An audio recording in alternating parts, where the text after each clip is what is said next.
Beleza, amigo? Vamos lá.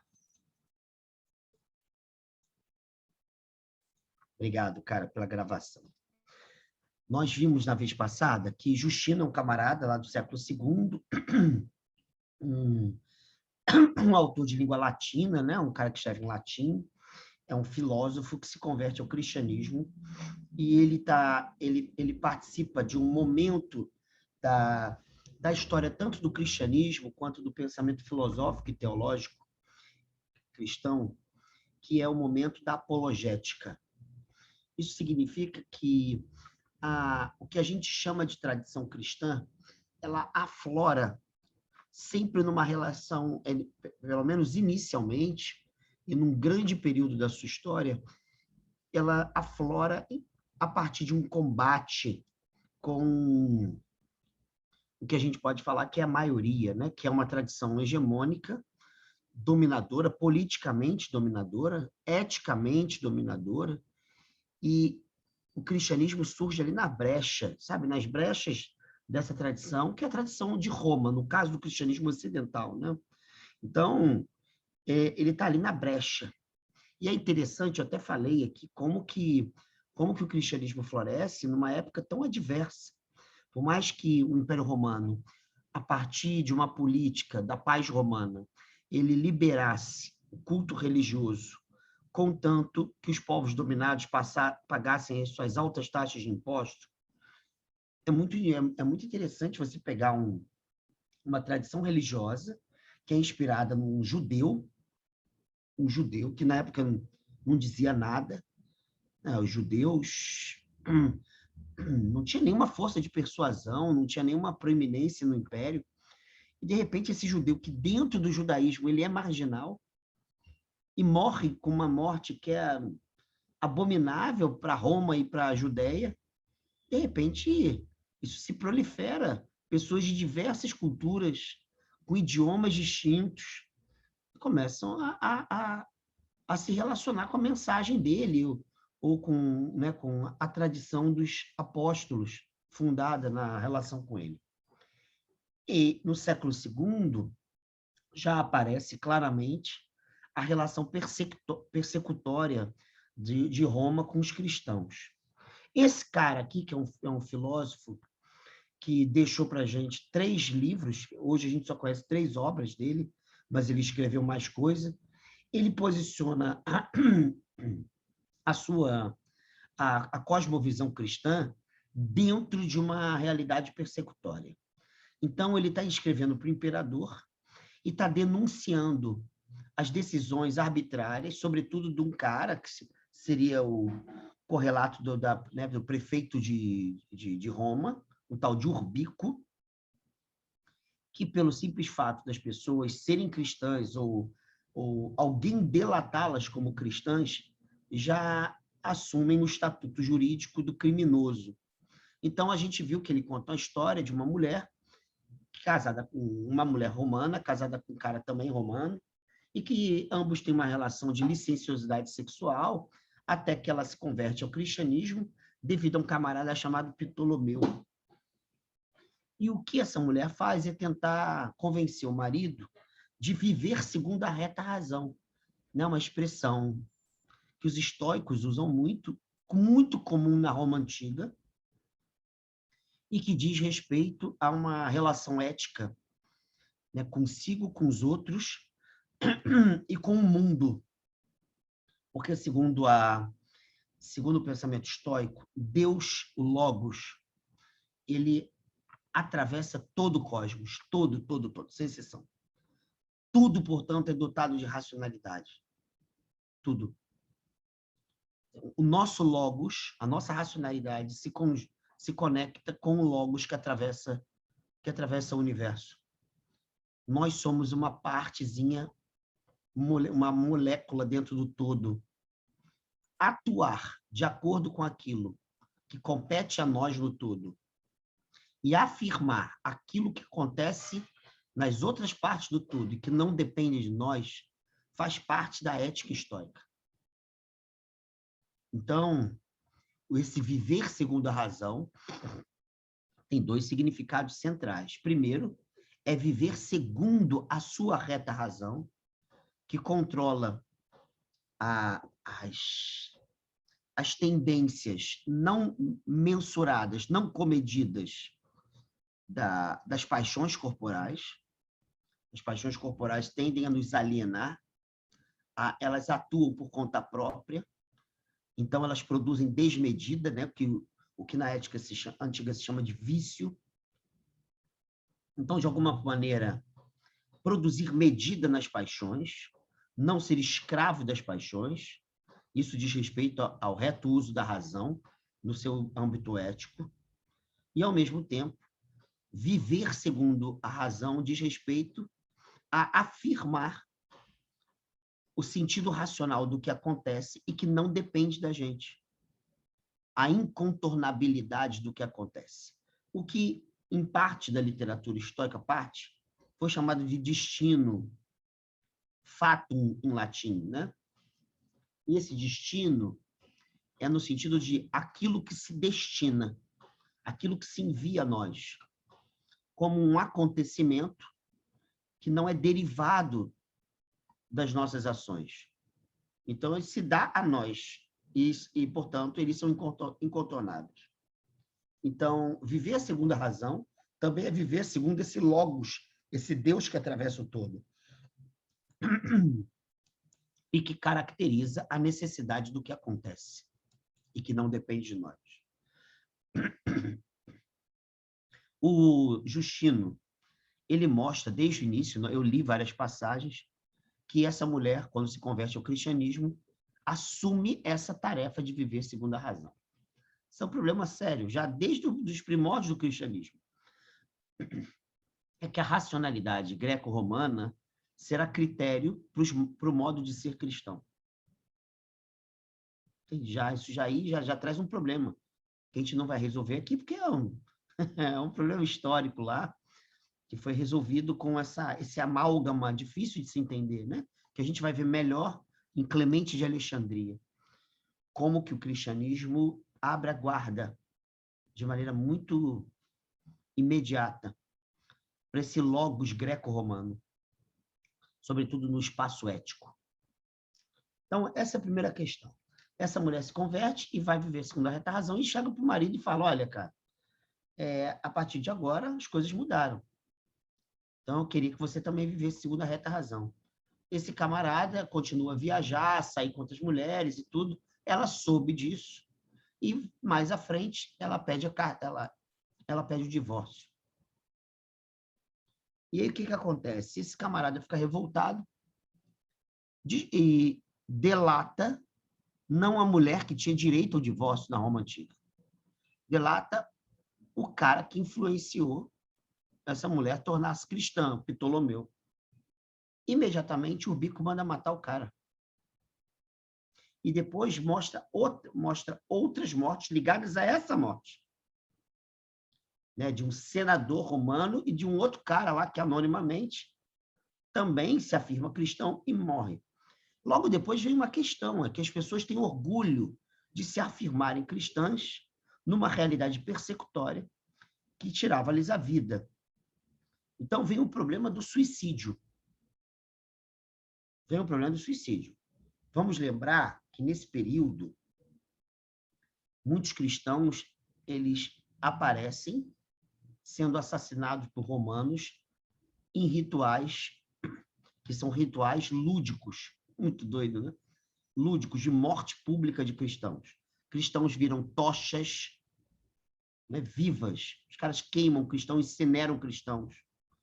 Os cristãos vão ser mortos por leões. Tudo isso faz parte da diversão romana de perseguição a cristãos. Então, vamos lembrar que essa época, então, é a época da chamada martiriologia, ou seja, a fabricação de mártires. Mártir significa testemunha, então eles testemunham a sua fé mediante essa realidade persecutória. Vamos lembrar também que o batismo cristão, o ritual de iniciação cristão, quando o cristianismo era uma religião perseguida, ele ele se dá por meio de a ideia de um renascimento em Cristo, que tinha como preço poder pagar por aquela fé, né? Ter como alto preço a sua própria vida. Então, as pessoas se preparavam na quaresma, os 40 dias de quaresma, para uma realidade que elas sabiam que, uma vez se tornando cristãs, elas podiam morrer por serem cristãs. Então, isso é uma realidade histórica. O que faz o Justino? Ele tenta argumentar contra essa compreensão de que eles são suicidas e que morrem felizes, de que, em verdade, nenhum cristão morre feliz porque quer morrer e não gosta dessa vida. Os cristãos morrem felizes porque eles são fiéis à sua própria fé. Lembre-se da questão que eu citei, uma comparação com a noção de parresia.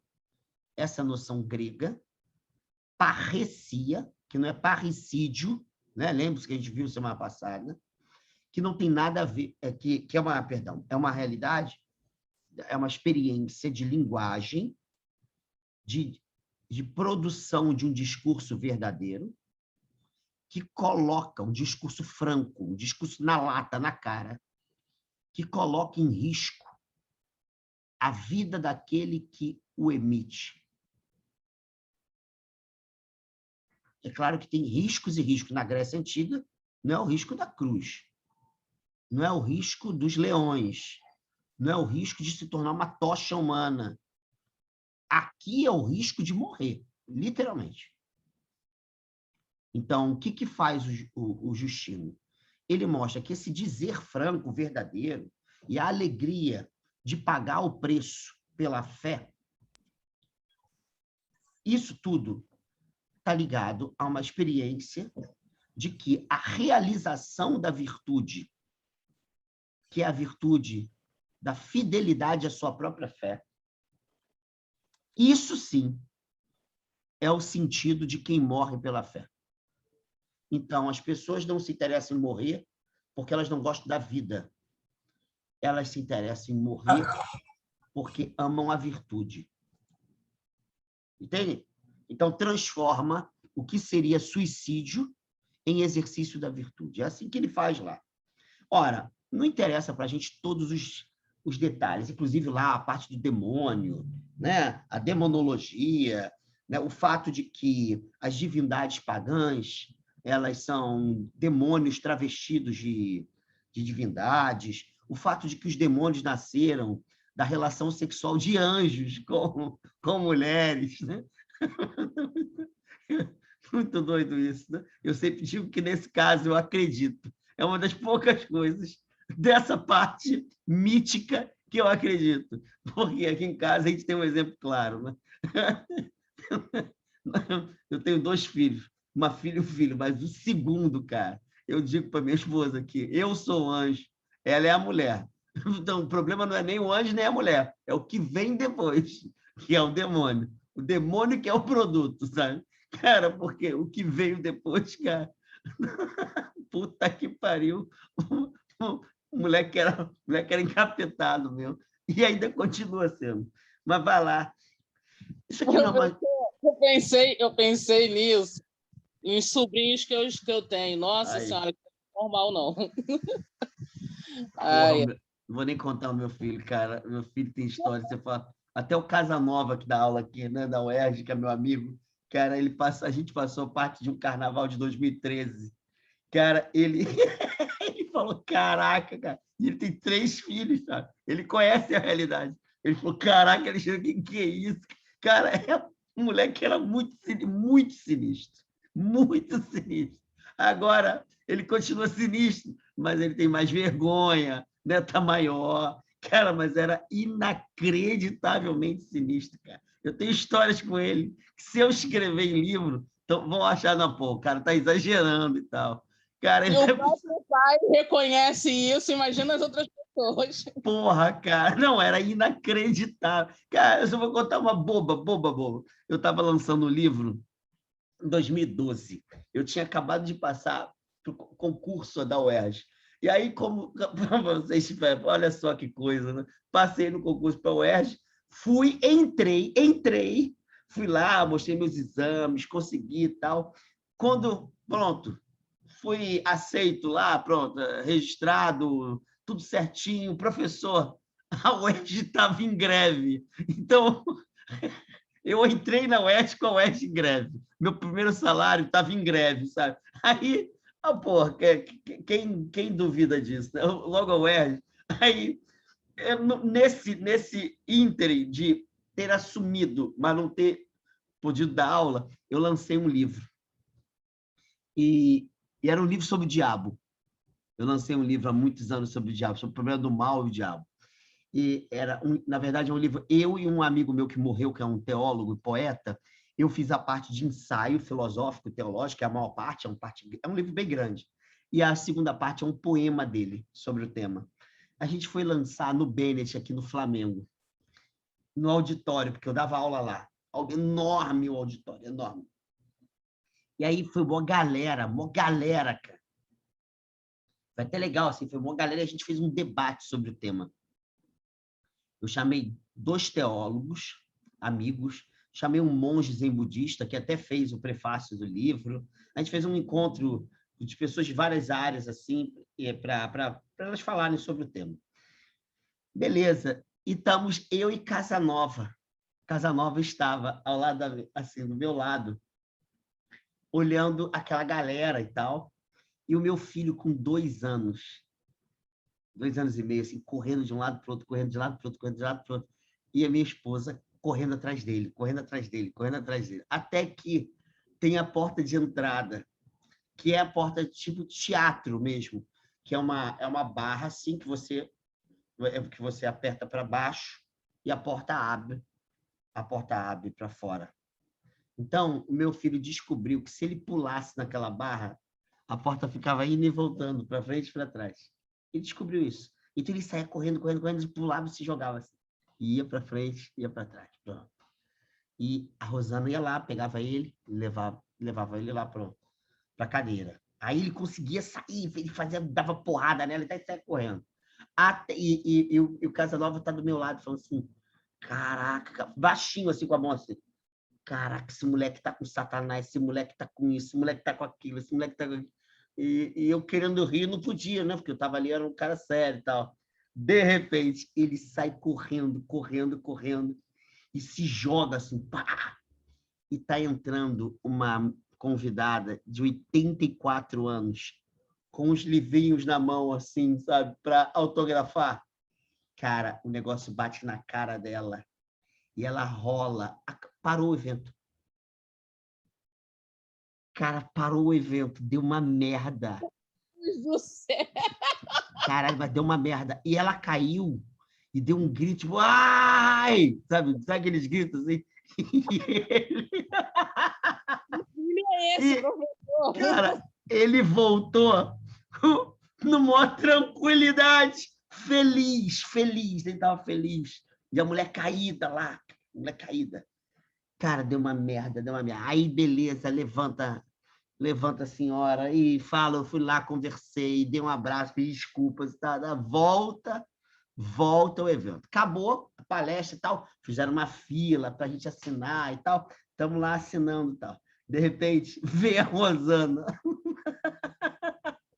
e fala assim para mim, não estou aguentando, mas ela falou, puta, tira teu rabo da cadeira e faz alguma coisa. Eu falei, eu estou assinando meu livro, cara, eu juro. Aí eu falei para minha mãe que estava lá, falei, mãe, pelo amor de Deus, vai embora com os 2. Minha mãe era minha vizinha de prédio, grudado, é porta com porta, assim. Eu falei assim, pelo amor de Deus, cara, vai embora com esse moleque, cara, dá qualquer merda para ele, dá Rivotril, dá...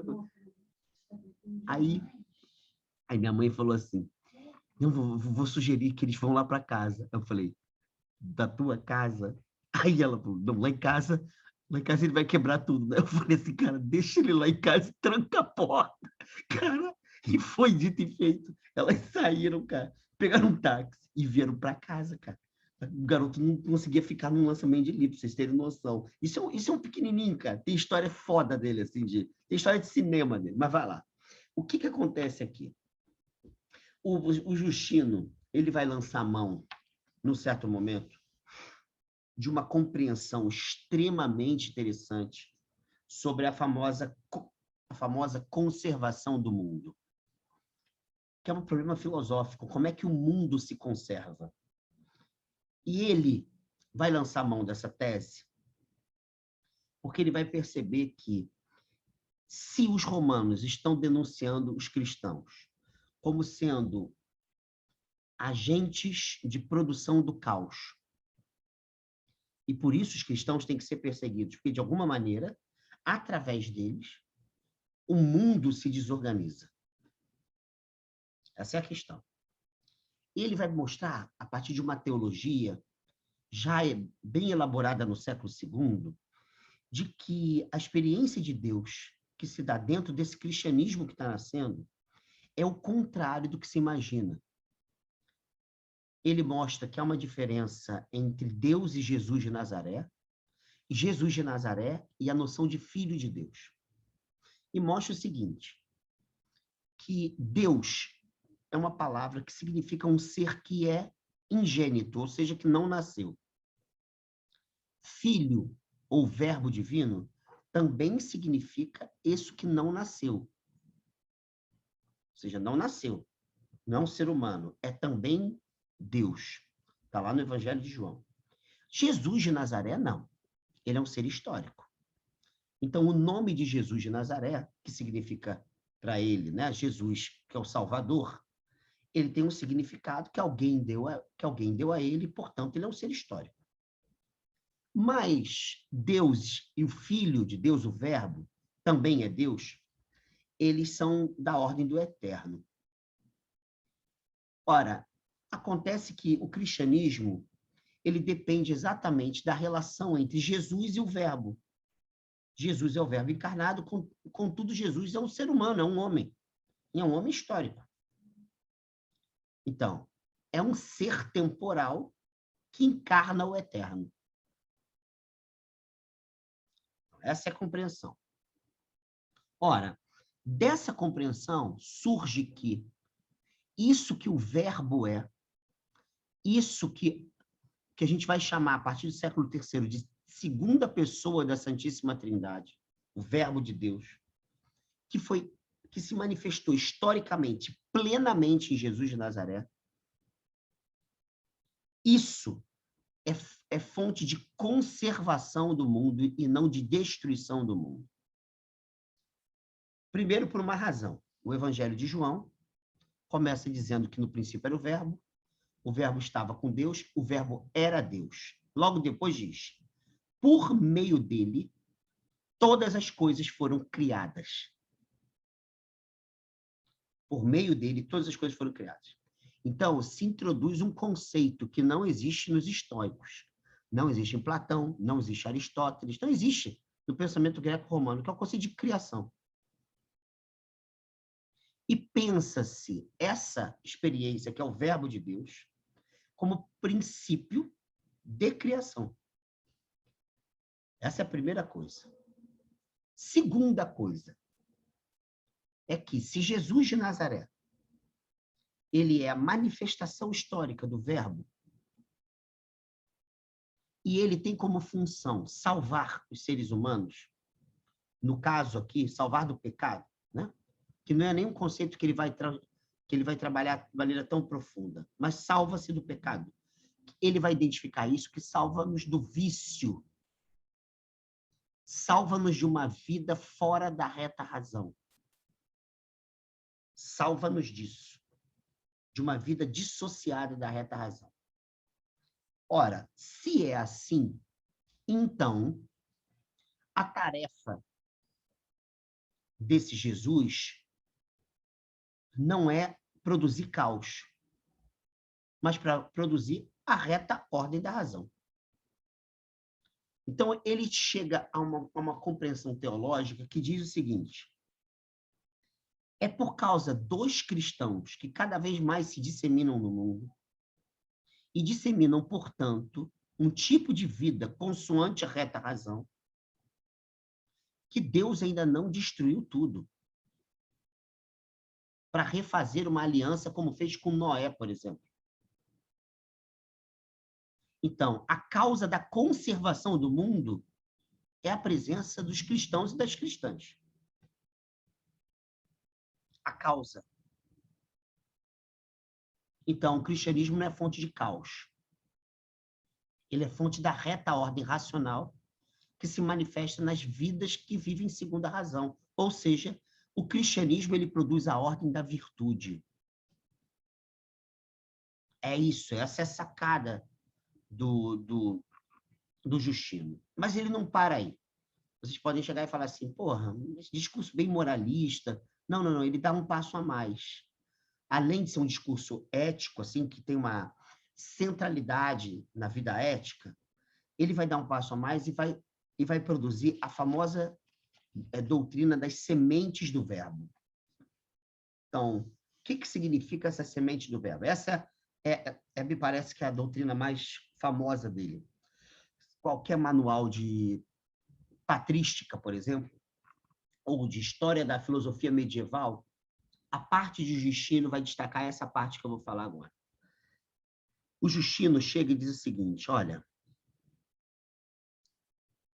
vamos levar a sério o seguinte, a palavra verbo, em grego, é logos.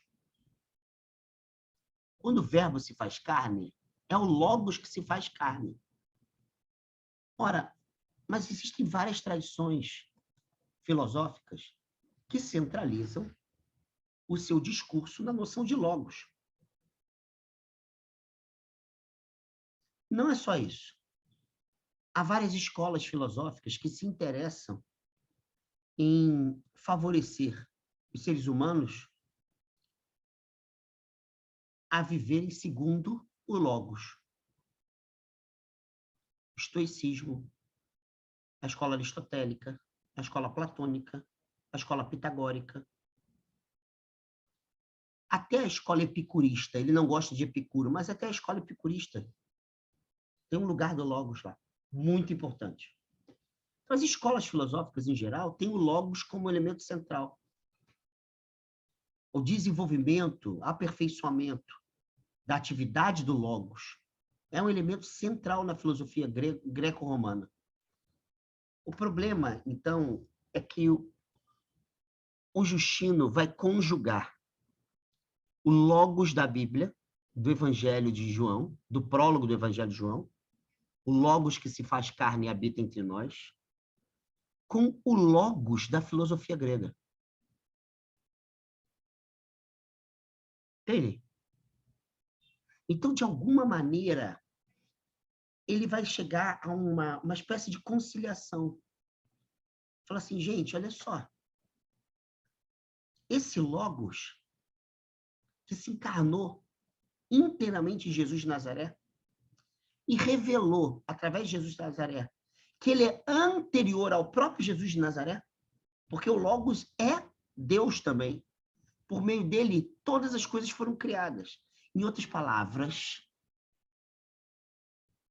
Cristo é anterior a Jesus. O verbo é anterior a Jesus. O logos é anterior a Jesus. Jesus é a manifestação histórica da plenitude desse logos. E esse Jesus de Nazaré, ele revela no Evangelho de João, onde ele aparece como logos. Esse cara revela que ele é caminho, verdade e vida.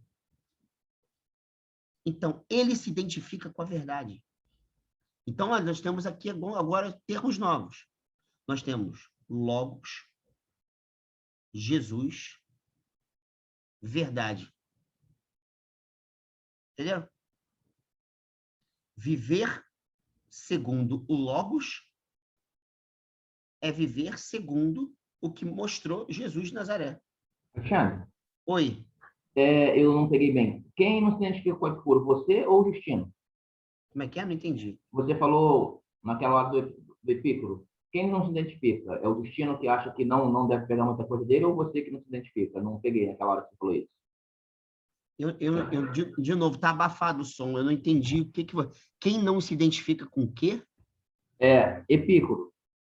O Justino? Com Epicuro, o É. Justino. É ele que ele critica Epicuro. Ele faz uma crítica, sobretudo, à ética epicurista, né? Mas o que eu quero deixar claro aqui é que agora tem uma aliança interessante para ele. Se você vive conforme o Logos, você vive de acordo com a verdade. Se você vive de acordo com a verdade, você vive de acordo com o que mostrou Jesus de Nazaré. Mas Jesus de Nazaré ele é a concretização do Logos, do Verbo, que é a verdade. Ora, esse Logos é anterior a Jesus e é posterior a Jesus, porque ele é o próprio Deus. Então, essas tradições filosóficas, antes de Jesus de Nazaré, expressaram de algum modo a verdade, expressaram de algum modo o Verbo de Deus. Então, de alguma maneira, o que se manifesta em Jesus se manifesta em Sócrates. O que se manifesta plenamente em Jesus se manifesta, por exemplo, na ética estoica. O que se manifesta em Jesus se manifesta, de alguma maneira, no mito de Héracles, que ele conta aqui, né? O famoso mito, que diz que, certa vez, a virtude e a maldade chegam para Héracles e dizem assim, olha, eu vou te adornar com aquilo que há de mais prazeroso da vida. Você vai ter ouro, vai ter poder, vai ter a porra toda. A maldade diz. E vem de uma maneira linda, bela, sedutora. Logo depois chega a virtude e diz assim, olha, eu vou te adornar de virtude. Mas não tem ouro, não tem poder, não tem porra nenhuma. E outra coisa, tem dureza. Agora, o que eu posso fazer na sua vida, ninguém mais pode. E aí revela a diferença entre a virtude e a maldade.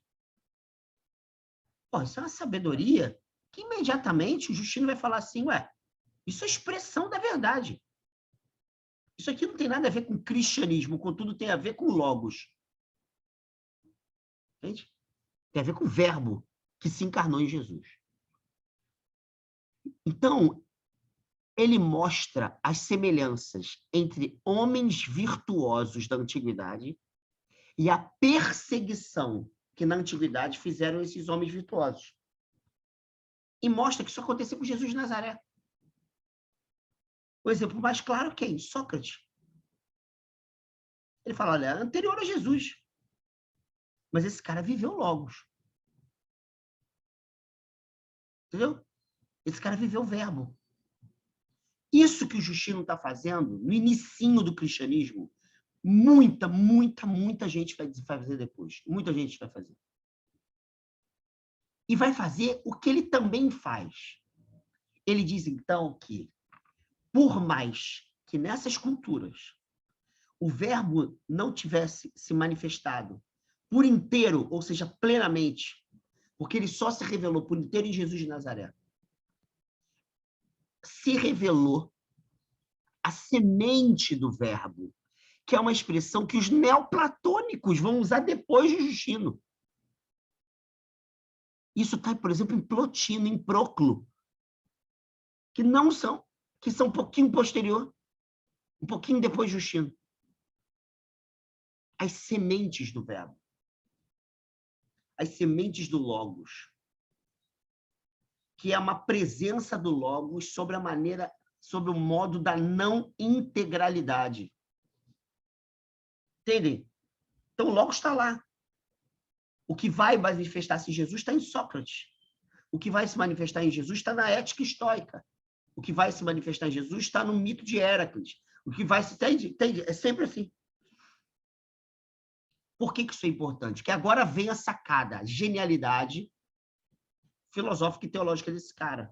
ele está dizendo, olha, galera, o que vocês têm parcialmente, eu tenho integralmente. É isso.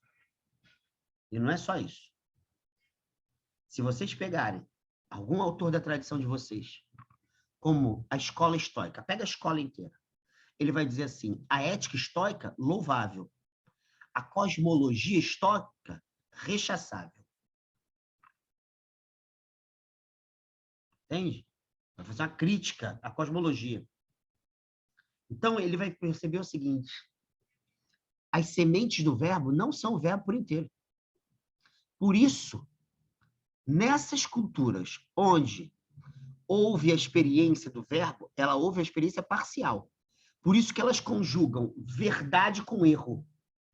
Verdade ética com erro cosmológico, por exemplo. Por exemplo. Entende? Ou elementos éticos verdadeiros com elementos éticos falsos. Então, olha só a sacada do Justino. Justino está dizendo o seguinte para os romanos, galera, vocês não querem viver segundo a reta razão? Então, nós temos a plenitude da razão. Jesus de Nazaré. Ele é a manifestação histórica da plenitude do verbo, que é a razão. A gente já tem, galera. A gente não tem só isso, não. A gente tem aquilo que falta a vocês, que é um critério para identificar nessas tradições que vocês legaram o que é joio e o que é trigo. Entenderam? O que é joio e o que é trigo. Ou seja, aqui tem verdade, aqui já não tem mais. Como é que vocês vão saber distinguir o joio do trigo se vocês só têm o verbo de maneira parcial, só a semente do verbo? Entenderam? Como? Nesse sentido, o Justino está dizendo, olha só, romanos, quando vocês nos perseguem, vocês são contra vocês mesmos. Que faz parte da tradição ética e política de vocês buscar viver segundo o Logos. Se vocês estão perseguindo aqueles que seguem o Logos total, manifesto, numa pessoa, Jesus de Nazaré, vocês estão indo contra vocês. Nós somos a salvação de vocês no que diz respeito à parcialidade do Logos que vocês tiveram acesso. Se vocês nos matam, vocês impedem que vocês acessem uma amplitude maior do Logos. Entenderam? Vocês podem pensar, mas isso é uma viagem na maionese. E vou falar assim, não é bem não, isso ganhou muita repercussão. Teologicamente, isso gerou, na teologia contemporânea, uma distinção entre Cristo e Jesus, muito importante.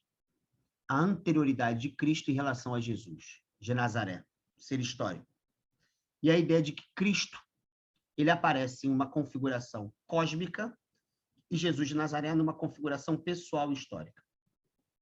Portanto, humana histórica. Então, você pode ter um Cristo que sustenta o universo e a manifestação histórica do que seria o sentido desse Cristo na figura de Jesus de Nazaré. Então, essa é a primeira coisa, teológica que eu estou falando. Segundo elemento teológico é que outras tradições religiosas podem se expressar uma relação com esse Cristo, ainda que não falem de Jesus. Então, se gerou aí uma série de especulações. Tem uma galera que trabalha isso. Mas isso também vai gerar um problema. E agora ele é filosófico e também teológico, muito sério. O problema é o seguinte, eu digo para vocês que o candomblé tem vários elementos que têm a ver com esse Cristo cósmico ou como esse logos, eles têm a verdade parcial do verbo, a semente. Entendeu? Eles têm. Mas eles não sabem distinguir entre o joio e o trigo. Então, eles precisam de mim, entendeu? Para revelar a eles o que é joio e o que é trigo. No fundo, eles precisam de Jesus de Nazaré para revelar a inteireza do Logos, para eles saberem o que é Logos e o que não é, de fato, na tradição deles. Entende? Mas isso vai gerar um outro problema filosófico sério, que é o seguinte: a Beatriz é de uma cultura que tem a parcialidade do Logos. Eu não, eu sou cristão, eu tenho o Logos por inteiro. Então, significa que, para eu me relacionar com ela consoante a virtude, eu tenho que me relacionar com ela somente naquilo que nela é idêntico àquilo da minha tradição. Eu tenho que me relacionar com o que é comum. Porque o comum, esse ponto de interseção, me faz identificar na tradição dela aquilo que é consoante a minha, que é o lugar da verdade inteira e não parcial. Então, eu tenho uma relação com a Beatriz narcísica. Entende? Somente o que é comum me faz estar ao lado dela. Então, o que eu quero dizer aqui é que essa arma apologética de Justino, ela é muito interessante, por um lado, que eles estão querendo sobreviver. Eles estão sendo perseguidos. Então, eles estão falando, galera, a gente não vai destruir porra nenhuma. A gente tem a plenitude daquilo que vocês buscam seguir parcial, só que vocês têm acesso parcial. E isso não destrói, isso conserva, porque isso é fonte de virtude. Ao mesmo tempo que isso é uma proteção, isso em condições históricas diferentes, por exemplo, quando o cristianismo para de ser perseguido, 313, e depois, em 381, se torna a religião oficial do Império, fudeu. Entendeu? Porque agora não é arte de sobrevivência. Agora é a arte da perseguição. É o contrário. Porque agora, aqueles que têm, ou aquelas que têm parcialmente a verdade, passa a ser um perigo para quem tem inteiramente a verdade. Entendeu o que eu quero dizer? Sempre que eu vou a algum encontro, sempre, já há muitos e muitos anos, eu vou a algum encontro interreligioso, né, que é diferente de estudos de religião. Estudos, aqui é um lugar de estudo. Aqui eu não estou aqui para defender tradição A, B, ficar fazendo uma espécie de política da boa vizinhança. Não, aqui a gente está estudando. A gente está lendo texto, discutindo, tentando entender texto. É outra coisa. Mas quando eu vou a uma reunião que tem candomblecistas, umbandistas, hindus, cristãos, muçulmanos e tal, e aí geralmente alguém que está organizando fala assim, gente, vamos escolher um tema que nos una. O que nos une é aquilo que há de universal entre nós. Entende? Ou então fala, vamos pegar o que há de essencial. Todas as religiões têm algo em comum. Se vem com esses discursos, eu sempre sinto o cheirinho do que está acontecendo aqui nesse estudo nosso, sabe? Sempre tem alguém que vai dizer que tem por inteiro o que o outro só tem parcialmente. E sempre tem a ideia de que, para eu estar com o outro, eu tenho que estar com algo que é comum a mim. Isso é narcisismo, sabe? Eu não consigo estar com o incomum. Eu só me relaciono com o incomum amortecendo o incomum através do comum. Entenderam? Então, gente, era isso que a gente tinha para Justino. Se a gente estivesse presencialmente, a gente leria mais coisa, mas esse é o eixo do que eu queria destacar. Ele introduz o problema da razão. Ó. Ele introduz o logos em meio à fé cristã. Está aí. Esse logos, ele vê nos gregos, ele vê nos romanos, ele vê nas escolas filosóficas. Porque ele vê essa razão que aparece nas escolas filosóficas como plenamente revelada em Jesus de Nazaré, que é a encarnação do verbo da razão, que é, na expressão do século III, a segunda pessoa da Trindade, a segunda pessoa de Deus. Beleza? Fomos. Vou passar para vocês lá o texto pedagogo. Vou passar, só tem em espanhol. Só tem em espanhol. Então, tem um PDF de espanhol, vou passar para vocês o pedagogo, e vou separar umas partes para a gente ler. São algumas coisas muito próximas ao que nós estamos vendo em Justino. Tá? Pode ser? Um autor do século III. Beleza, Luísa? Fomos? Dúvidas? Alguma coisa? Tá tranquilo. Jader ia falar? Eu queria falar, professor, não é uma... eu queria saber, assim, tendo em vista que João se apropria desse conceito dentro do Evangelho de João, a pergunta que eu me faço é se a intenção do próprio João, né, ou da comunidade joanina, usava esse vocabulário do Logos dessa maneira como Justino o interpretou, né, ou se tinha raízes mais hebraicas, né, judaicas, mas porque ali não tem só o logos, né, que é uma palavra filosófica, tem o arqué também, né? Então, a pergunta que eu me faço é essa. Eu diria o seguinte, que o Evangelho de João, que é um evangelho difícil de entender, né? Porque é um evangelho tardio, já há autores hoje que sustentam que ele é do século II e não do primeiro, como se achava anteriormente. Ele é um evangelho basicamente antignóstico em seus princípios. Lembre-se que nós vimos aqui rapidamente alguns elementos gnósticos. E que eu falei que o gnosticismo é uma tradição sincrética, pluralíssima, e que muito do gnosticismo tem relação com a filosofia grega, sobretudo médio-platônica. Né? Eu me lembro de ter falado isso. Um dos elementos centrais da tradição gnóstica, que se relaciona com a filosofia médio-platônica, é a noção de logos. Então, essa é uma noção séria. A outra, que é uma noção pré-socrática, que reaparece em Platão e tal, é a arqué, a noção de princípio, né? E, ao mesmo tempo, de comando. Arquém também significa comandar. Então, é difícil da gente pegar esse evangelho, porque, ao mesmo tempo que ele tem esse contexto antignóstico, ele tem um contexto próximo à apocalíptica judaica, que é uma tradição que mostra... Puxa, que a gente teria que ter mais tempo aqui. Vai lá. Mas eu vou fazer uma esqueminha que mostra que o futuro esperado já está se dando. E está se dando a partir de sinais que são de ordem cósmica. Né?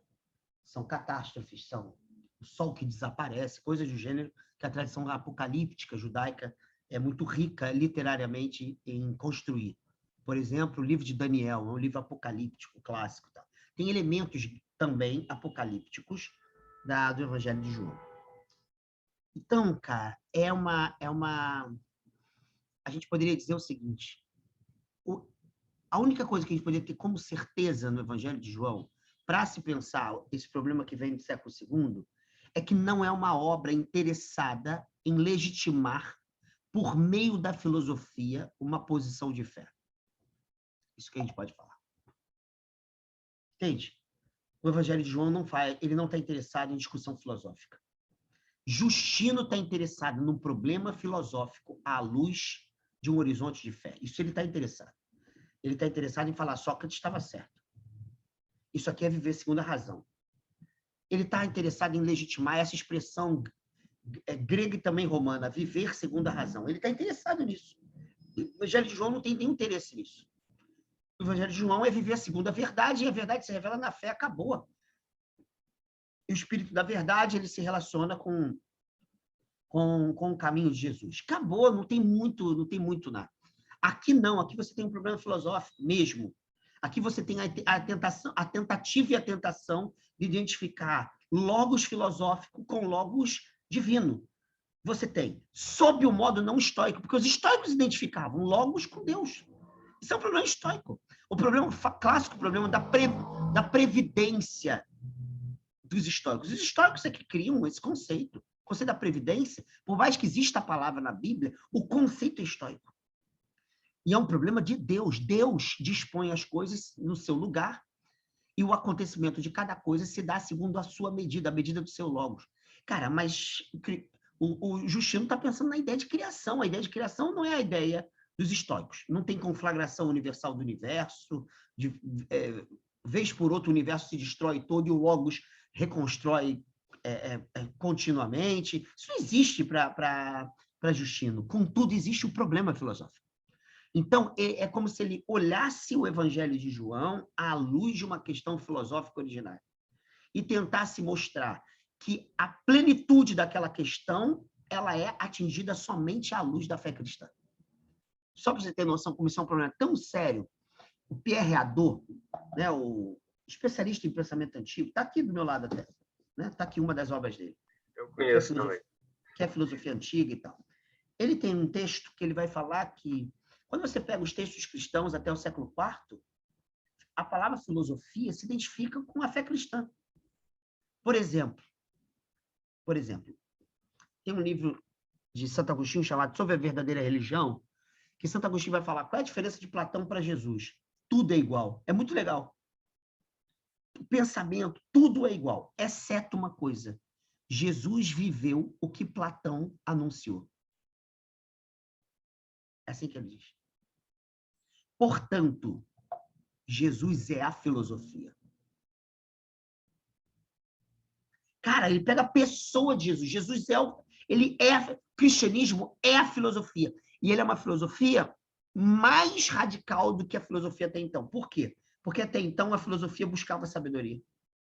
Agora, em Jesus, a gente tem a vida de quem é a sabedoria. Não é de quem é sábio, de quem é a sabedoria. Logo, o cristianismo ele não busca a sabedoria, ele tem a sabedoria porque ele tem Jesus Cristo. Caralho! Entende?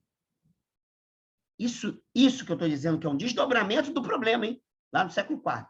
Isso, em Justino, está sendo pré-anunciado a partir de uma apropriação de um problema do Evangelho de João. Então, a gente sabe que o Evangelho de João não tem esse problema. Agora, a leitura do Evangelho de João, à luz desse problema, possibilitou produzir isso. Então, você está certo, cara, é diferente. Mesmo. Muito boa a sua questão. Mais alguém? Oi, Alexandre. Fala, Bia.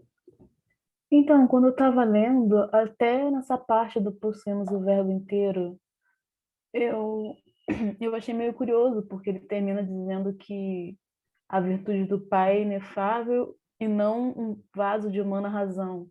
E aí, no início, ele fala que o Cristo é manifestado através do corpo, da razão e da alma.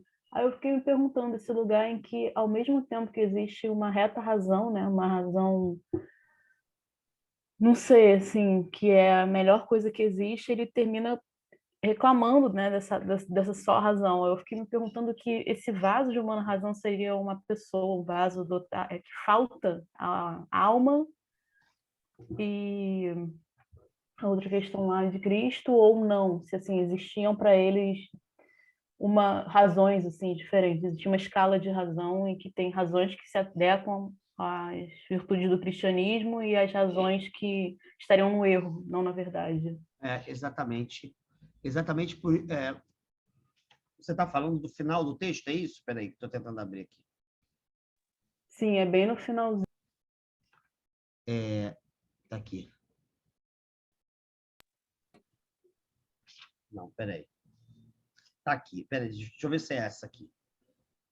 Eu desprezei o ensinamento do ímpio. Não. Portanto, nós vos suplicamos que, subscrevendo, como vos pareça, deis publicidade a este livro, a fim de que também os outros conheçam a nossa religião e se vejam livres da vã opinião e da ignorância em relação ao bem. Eles identificam a religião com bem, né? Mas, por sua própria culpa, eles se tornam responsáveis pelo castigo, pois a natureza humana existe a faculdade de conhecer o bem e o mal e tal. De fato que, pelo fato de nos condenar à morte, ao cárcere e outras penas semelhantes, como se tivéssemos feito as coisas, eles dão a sentença contra si próprios, sem que sejam necessários outros juízos. Se consentis, lá na frente, publicar esse livro, gostaríamos de levá-lo ao conhecimento de todos, a fim de que, se possível, se convertam. Aí depois, com efeito, segundo julgamento prudente, as nossas doutrinas não são vergonhosas, mas superiores a toda a filosofia humana. Mas onde é que está a parte que você lê? Peraí, porque eu me lembro dessa parte. Onde é que está, Bia? Sabe o número? Eu estou no número 15, 14, É no número 15. 10. Ah, Eu não tá, sei se a Nath. página é igual, mas é no número 10. Ah, tá. Quando ele fala que é... Possuímos o verbo inteiro. Mas qual é a parte É que você bem no está... final. É a Com última frase que ele fala que uma coisa está ligada ao pai e não ao vaso de uma humana razão. Tá aqui, achei. A frase toda é: com efeito, ninguém acreditou em Sócrates, até que ele deu a sua vida por essa doutrina. Em Cristo, porém, que em parte foi conhecido por Sócrates, ó, a questão da parcialidade, pois ele era e é o verbo que está em tudo, e foi quem predisse o futuro através dos profetas, e feito de nossa natureza, por si mesmo nos ensinou essas coisas. Em Cristo acreditaram não só filósofos e homens cultos, mas também artesãos e pessoas totalmente ignorantes que souberam desprezar a opinião, o medo e a morte, porque ele é a virtude do Pai inefável, né? Está falando de Cristo, e não um vaso de humana razão. O vaso de humana razão, ele não é um ídolo. É isso que ele está dizendo. Ele não é um produto das mãos humanas, não é um artifício humano. A noção teológica é ídolo. Ídolo é uma construção das mãos humanas. Lembre-se de Paulo, né? Falando lá no Areópago, né? Que Deus não é feito, né? não é feito de esculturas das mãos humanas. É exatamente isso que ele está dizendo. Mas ele está dizendo que Cristo aqui, ele conjuga tanto o verbo na sua eternidade, quanto Jesus na sua temporalidade. Jesus se manifesta humanamente para nos ensinar a inteireza do verbo, e qualquer um pode compreendê-lo, dos mais cultos aos mais ignorantes, e aí no final diz que ele é a virtude do Pai inefável. Inefável significa aquilo que não pode ser dito, né? Ele lá anteriormente diz que o Pai é ingênito, e tudo que a gente fala dele não é nome, porque o nome é dado por alguém que precede a quem recebe o nome. Como o Pai não é precedido por ninguém, na verdade, tudo que a gente fala dele, a gente fala em relação às obras dele em nós, ao que ele atua nos favorecendo. Então, ao dizer que o Pai é Senhor, de que o Pai é bom, de que o Pai é amor, a gente está falando do modo como ele atua em nós. Ou seja, não é um nome, diz respeito a um atributo relacional. É isso que ele diz lá. Aqui, ele está dizendo que Cristo é a virtude desse Pai inefável. E por que ele é a virtude desse Pai inefável? Né? Porque, na verdade, Jesus é a concretização de uma virtude da ordem do eterno. É isso que ele está dizendo. E, portanto, não é produto de mãos humanas. Por que isso é importante? Eu não sei se a sua questão era essa, mas por que é importante ele falar isso? É porque o que ele está tentando mostrar é que a virtude de Jesus não é aquilo que os cínicos, de maneira tão bem, falaram que é a virtude segundo a convenção. Ou seja, em Cristo, a virtude não é convenção. A virtude é o que ela é. Ela é o que ela é porque ela é fundada na eternidade, na inefabilidade do Pai. Pronto. Porque em Jesus ela é fundada exatamente no verbo que é o verbo do Pai. E, portanto, não tem nenhum artifício de mãos humanas, não tem nenhuma, né, não tem nenhum engodo à virtude revelada por Cristo. Não sei se era isso que você estava querendo saber. Posso estar enganado aqui. Não, era assim, eu não tinha feito essa ligação do que eu estava lendo com ídolos. Eu estava pensando em outra coisa quando eu li, mas eu Pensou o achei quê? importante. Eu não sei, quando eu vi essa questão dessa crítica, né, a essa humana razão, eu fiquei me perguntando, mas a razão não está ligada ao divino? Então, essa razão que ultrapassa a razão que o homem tem que ter em relação a Cristo tem algum problema? Eu comecei a ir meio que fugir um pouco desse lugar mais literal. É que a gente tem que, de alguma maneira, pensar que o léxico dessa galera é um pouquinho diferente, né? A humana razão pode ser somente um dado de que cada ser humano, né, é dotado de racionalidade, isso é quase que uma constatação, como a noção de humanidade pode estar ligada ao contrário do que é uma existência segundo Deus. Isso aí é tão somente, isso aí é né? Isso é algo humano, isso não é algo divino, né? O contrário do divino. Então, há uma variação semântica muito grande. Mas nesse caso aqui, parece que é bem basicão. Qualquer um pode compreender esse logos que Cristo revela, qualquer um pode compreender, os mais cultos aos mais iletrados, qualquer um. E sabe que a virtude, né, de Cristo está fundada na inefabilidade do Pai. Pronto. É isso. Isso aqui não é uma construção meramente humana, não somos arbitrariamente nós que inventamos. Assim como os estoicos, eles derivam o reto uso da razão, da relação entre a nossa razão e o logos que atravessa tudo. De certa maneira, você tem essa relação aqui. Só que esse logos é outro logos. Esse logos ele não é imanente ao mundo, ele transcende o mundo, né? E ele se faz histórico a conta-gotas, uma semente, ele se dá parcialmente ali, até que ele chega historicamente e se revela por inteiro em Jesus de Nazaré. E isso que ele está dizendo, isso não é uma ficção, não. Não está inventando, não. A virtude de Cristo, ela está assentada na inefabilidade do Pai. Isso aqui não é um construto qualquer, isso aqui não é assim, isso aí é uma revelação de fato. Entenderam? E qualquer um pode ter acesso. É claro que ele não coloca o problema do acesso, porque eu perguntaria a ele, mas acesso como? Eu acho que ele me responderia, pela fé. Porque não é um problema intelectual, porque ele diz que tanto os ignorantes quanto os cultos têm acesso. Eu tenho certeza que ele falaria, pela fé. Mas ele não diz, né? Uma pena. Vamos lá, galera. Eu tenho que dar aula para pós. E hoje o bicho vai pegar lá. Fala, Bia, você ia falar mais?